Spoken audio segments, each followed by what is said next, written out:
Hello, good morning! Ngayon magluluto ako ng tortang isda. And ito na yung ating mixture ng ating tortang isda. So, torta means maliit siya na isda. Ayan.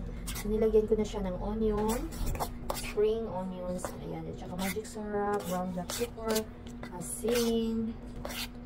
And, ayan na. So, ready na to. Bali, ipiprito na lang natin siya. So, walang buto guys, kasi magliit talaga siya. Yan, naka-ready na po yung ating kawali at saka mainit na yung ating mantika.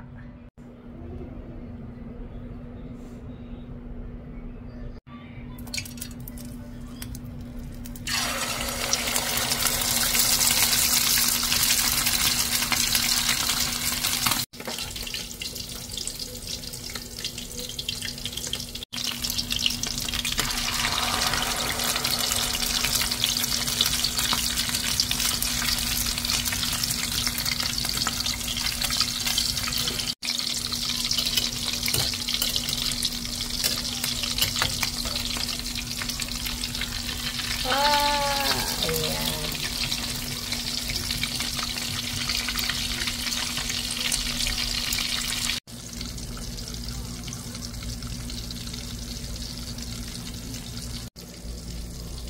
Ito na yung tatlong piraso yung naluto sa ating torta na isda. Almost done na yung ating pagluluto. Yan na yung katapusan. And ito na yung mga naluto nating torta na isda. Ayan, mainit pa siya. Yummy, yummy yung ating ulam ngayong umaga.